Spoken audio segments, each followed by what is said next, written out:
Saludos.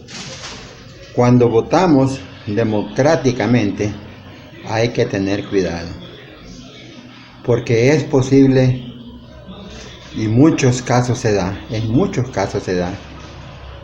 que estamos votando por un socialismo de oportunistas. Gracias.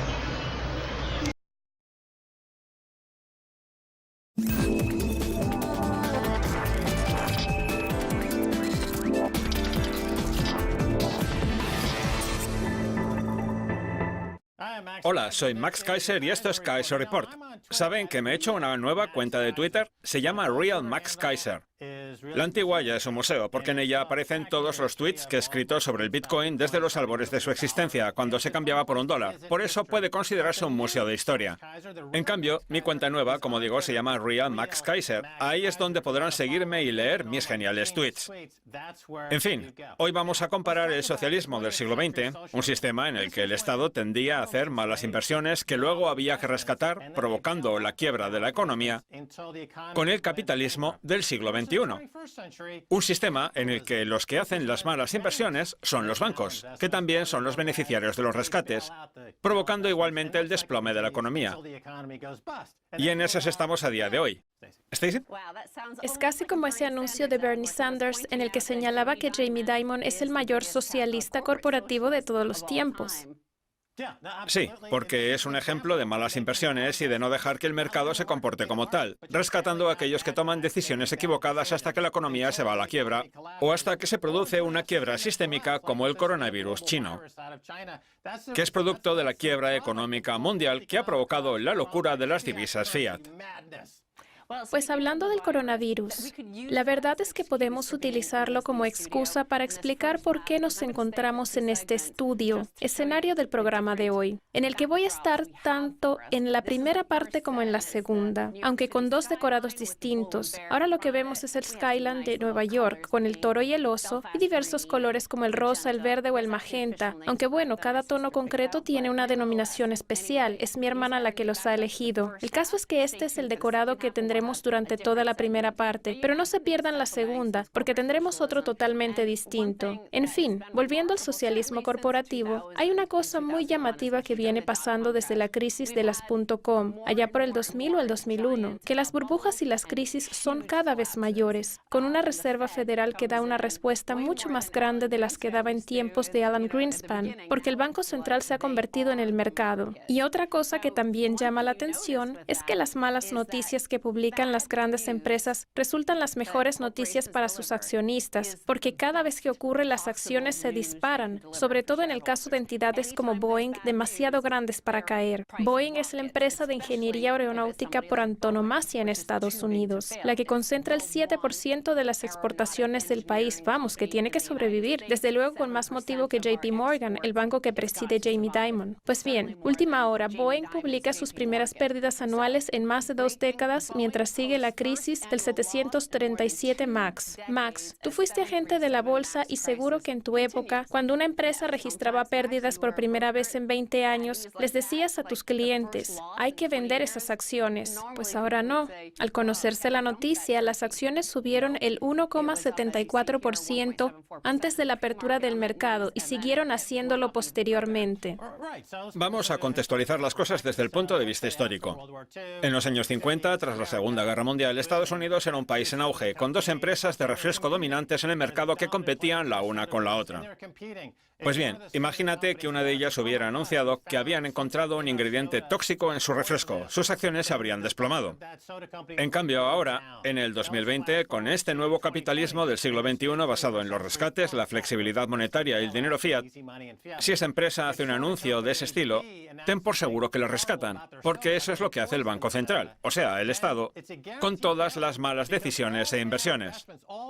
Vamos, que el Banco Central, que es una entidad privada, está obligando en grandes cantidades a que todo suba.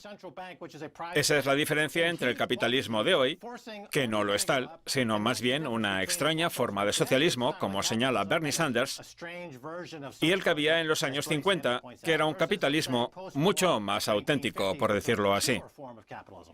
Y como hemos contado en programas anteriores, Boeing ha despedido a un montón de ingenieros. Se nota que los que mandan en la empresa son discípulos de Jack Welch, el personaje al que tanto ensalzan los medios tradicionales, el cinturón industrial y la élite de Manhattan, como si se tratara del salvador del capitalismo estadounidense, cuando lo único que ha hecho ha sido socavarlo, convirtiendo a General Electric, otrora un gigante de la innovación y la fabricación tecnológicas a nivel internacional, en un instrumento financiero, provocando primero una subida del 4.000% y posteriormente una pérdida de todo su valor. Pues bien, lo mismo sucede con Boeing. Como puedes ver en este gráfico que se remonta a los años 60 y que pone de manifiesto todo lo que han subido las acciones en los 2 últimos años, justo cuando anunciaron el despido de miles de ingenieros a los que han sustituido por ingenieros financieros, y también coincidiendo con la llegada al poder de Trump, porque los que más se las dan de pacifistas sabían perfectamente que Trump es el presidente adecuado para meternos en más guerras, un poco como lo que pasó con Nixon y China. Si eres pacifista, acabarás teniendo más guerras. Ese es el gran peligro que conlleva el experimento estadounidense en comparación con el que está teniendo lugar en la mayor parte de Europa. Y es que en Estados Unidos se idolatra a los multimillonarios como si fueran el Papa, o incluso el propio Dios, en detrimento del resto de instituciones culturales, como la Iglesia, que ha desaparecido casi por completo, la educación, que ya apenas existe, la cohesión social, con unos valores sociales que brillan por su ausencia, etc., que se han visto sustituidas por la subida de la bolsa, lo cual demuestra que la razón de ser de la experiencia estadounidense no es otra que hacerse rico. Normal, pues, que ahora estemos como estamos con el tema de Boeing, con aviones que se estrellan, pasajeros que mueren y directivos que básicamente se dedican a mentir sobre la contabilidad, lo que ellos llaman contabilidad creativa, y haciendo que la economía se desintegre. En cambio, en Europa sigue habiendo unos estrictos valores sociales, con unas instituciones culturales sólidas, y eso hace que no ocurra lo que ocurre en Estados Unidos, o al menos no hasta ese punto. Puede decirse que Estados Unidos está comiéndose su propio rabo. Pues es justo lo que está pasando en el cinturón industrial y en Manhattan, donde los accionistas exigen una rentabilidad trimestral del 20%. No se conforman con menos. Así que las empresas se ven obligadas a buscarse la vida para ofrecerles ese rendimiento que va a parar a los bolsillos de esos inversores, no a la propia entidad. Por ejemplo, Apple llevaba 2 o 3 años registrando un descenso de los ingresos hasta que por fin este año han aumentado. Y sin embargo, el precio de las acciones no ha dejado de subir en todo el periodo, como si la rentabilidad de la empresa hubiera sido del 20% todo ese tiempo. Vamos, que aquí lo que importa es que las acciones no dejen de subir. ¿Y eso cómo se consigue si no aumentan los ingresos? Pues recomprando las acciones. Efectivamente. Y las recompras de acciones son una forma de operar con información privilegiada, una práctica que en su momento era ilegal. Mira, antes en Estados Unidos había bibliotecas. Ahora, en cambio, se han visto sustituidas por 2 elementos comerciales, Amazon y Starbucks, que han creado una biblioteca comercial a la que acude la gente a disfrutar de contenidos como tomarse un refresco. Ahora bien, no olvidemos que el valor de una biblioteca va más allá del que tenga cada uno de los libros que hay en ella.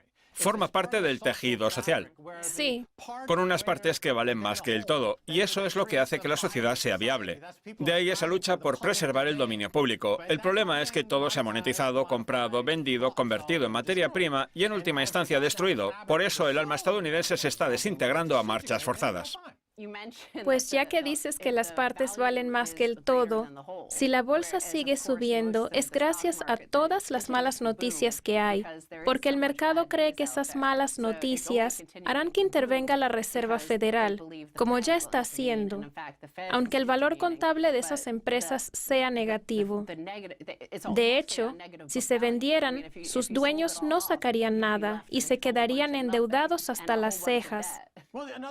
Pues otro problema de seguir rescatando a aquellos que hacen malas inversiones, o sea, los peores directivos de Estados Unidos, es que con eso se ahuyenta la inversión productiva, a aquellas personas y empresas que sí que contribuyen con algo a la economía, pero que no reciben ayudas por ello. En cambio, si se trata de un banquero de Wall Street que se ha dedicado a saquear y a robar activos por valor de billones de dólares, entonces sí que lo rescatan. Es decir, que estamos sustituyendo lo que sería una sociedad viable por una cleptocracia, o más bien una caquistocracia, el poder en manos de los menos cualificados. Pues ya que hablas de la intervención por parte de la Reserva Federal, que no deja de hacerlo en el mercado de los acuerdos de recompra, inyectando cientos de miles de millones desde finales de septiembre, vamos a ver un gráfico de lo más interesante de un hombre llamado Sven Heinrich, que ya solo por su nombre tiene pinta de saber hacer gráficos. Operaciones de la Reserva Federal en el mercado de los repos. Pues bien, ¿ves las flechas blancas que van todas hacia arriba? Eso es lo que ha subido cada día el mercado de los acuerdos de recompra como consecuencia de las decenas de miles de millones inyectados por la Reserva Federal ese mismo día. Y justo cuando dejan de intervenir, de inyectar dinero unos días, el mercado se viene abajo. Ahí es cuando el Banco Central vuelve a acudir al rescate. Por eso digo, lo de que una mala noticia es la mejor que se puede tener, porque en cuanto algo baja, aunque sea un 0,5%, la Reserva Federal interviene. Fíjense, Max trabajó en Wall Street en una época en la que el mercado podía llegar a caer nada más y nada menos que un 20% en cuestión de un solo día. ¿Cómo habría reaccionado a eso la gente que hay ahora en Wall Street, que ni siquiera es capaz de soportar una caída del 2%? Sí, eso fue lo que pasó el 19 de octubre de 1987, me acuerdo perfectamente. El caso es que en muchas ciudades de Estados Unidos, cerca de las cocheras de los autobuses o de las estaciones de tren,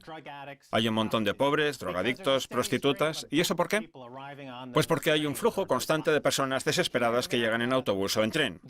Pues bien, ¿dónde se reúnen las empresas estadounidenses adictas a la droga, que no es otra que el dinero gratuito del Banco Central? En escenarios como el Foro de Davos, un gueto para adictos al dinero que se meten en vena el dinero gratuito de la Reserva Federal en los callejones más oscuros de Suiza y que encima están infectando al resto de la población con ese mismo virus del dinero gratuito. Pues antes de la pausa vamos a ver precisamente un titular sobre el reciente foro de Davos, al que acudieron nada más y nada menos que 119 multimillonarios, en torno al 5% de los que hay en todo el mundo. ¿Por qué dice Steve Minard de Guggenheim Partners que el mercado es una estafa Ponzi? Tenías que haber visto cómo se quedaron los de Bloomberg. En plan, ¿cómo que una estafa Ponzi? ¿Qué pasa? ¿Que hay un malo como Bernie Madoff? Y Minard respondió, me refiero a la Reserva Federal. A ver, a lo mejor no es mala a propósito, pero sí que la considero el equivalente a Bernie Madoff. Y acabó recomendándole a la gente comprar plata. Vamos, ni que nos hubieran entrevistado a nosotros. Mira, la Reserva Federal ha dejado de ser una institución pública para convertirse decididamente en un banco privado que da servicio a otras entidades bancarias también privadas involucradas en este fraude a gran escala que tenemos. Me refiero al dinero fiat y a la irresponsabilidad de los bancos centrales que, como decía antes, son el mayor coronavirus de todos, el que más víctimas se cobra. Ah, no, que son delitos sin víctimas. En fin, es hora de hacer una pausa. Les esperamos a la vuelta con mucho más.